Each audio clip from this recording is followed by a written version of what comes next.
तो macro economics के वो इम्पोर्टेंट टॉपिक आज हम डिस्कस करेंगे जो CBSE examination point of view से बहुत ज्यादा इम्पोर्टेंट है। हम उनको यूनिट वाइज डिस्कस करेंगे। So let us start to discuss the important topics from macro economics. Important topics की बात करते हैं तो दो तरीके के टॉपिक्स हैं, एक वो जिनको आपको पढ़ के जाना है और एक वो टॉपिक्स जिनको आपको बहुत ध्यान से पढ़ के जाना है, यानी कि आपको प्रैक्टिस करनी है उन टॉपिक्स की। ठीक है, तो सर्कुलर फ्लो ऑफ इनकम में एक तो रियल फ्लो और मनी फ्लो, ठीक है, रियल फ्लो और नॉमिनल फ्लो भी बोलते हैं, इनका डिफरेंस पता होना चाहिए आपको। देन स्टॉक और फ्लो का कॉन्सेप्ट ये भी मालूम होना चाहिए, लेकिन सबसे ज्यादा इंपॉर्टेंट जो इस चैप्टर में से है topic, that is the two sector economy, उसको हम अच्छे से करके जाएंगे।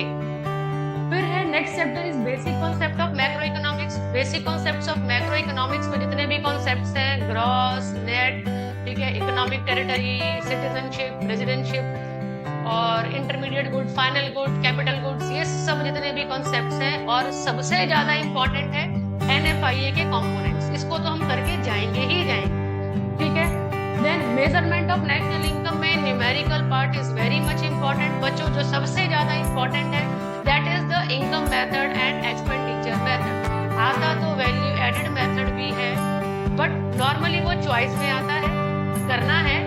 बट जैसा मैंने पहले कहा कि कुछ टॉपिक्स जो करने हैं और कुछ टॉपिक्स जो बहुत अच्छे से करने हैं, तो जब हम मेथड्स की बात करेंगे तो इनकम मेथड और एक्सपेंडिचर मेथड बहुत अच्छे से करके जाना है।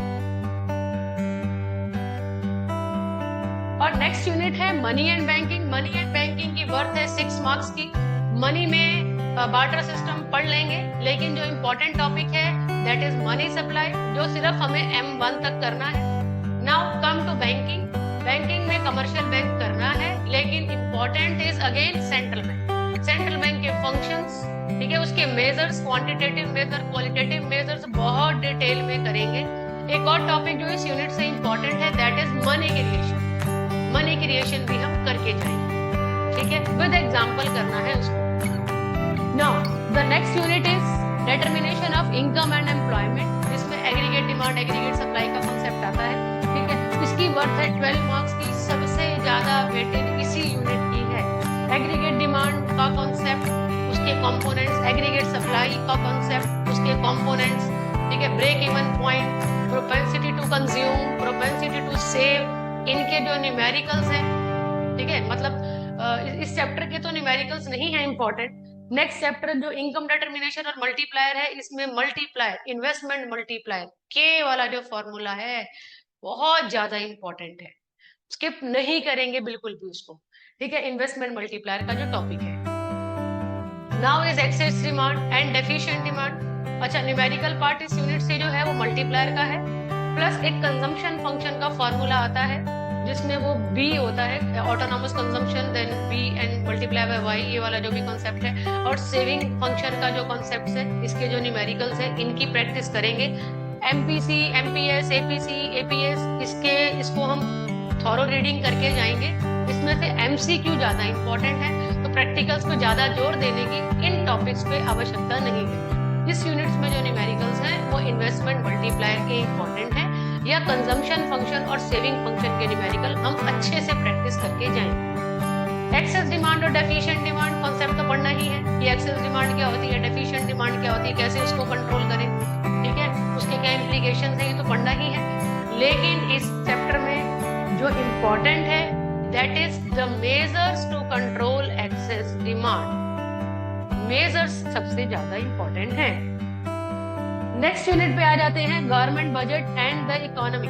गवर्नमेंट बजट अगेन इसमें दो ही टॉपिक्स हैं, कंपोनेंट्स और ऑब्जेक्टिव्स। ऑब्जेक्टिव्स बहुत इंपॉर्टेंट है, ऑब्जेक्टिव्स को तो अच्छे से लर्न करके जाएंगे, ऑब्जेक्टिव्स ऑफ गवर्नमेंट बजट। और कंपोनेंट्स में तो चैप्टर ही कवर हो जाएगा, उसको भी हम गो थ्रू होंगे। इसमें कंपोनेंट्स में fiscal deficit is important.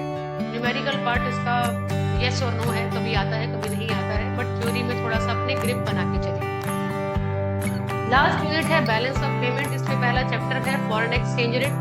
Foreign exchange rate कैसे डिटरमाइन होता है, determination of foreign exchange rate, types of foreign exchange rate. Then market तो ओमिटेड है इस बार, फॉरेन एक्सचेंज मार्केट का जो पार्ट है वो नहीं आ रहा है, ठीक है। तो ये फॉरेन एक्सचेंज में इंपॉर्टेंट है, बैलेंस ऑफ पेमेंट में, balance of payment, balance of trade, BOT BOP में difference, capital account current account में difference, basic concepts, again theory unit है ये भी। इसकी वेटेज है 6 मार्क्स की, 1 मार्क्स का 2 क्वेश्चन आएंगे और 4 मार्क्स का 1 क्वेश्चन आएगा, तो थ्योरी है इसमें। ठीक है, तो all the best for your board exam.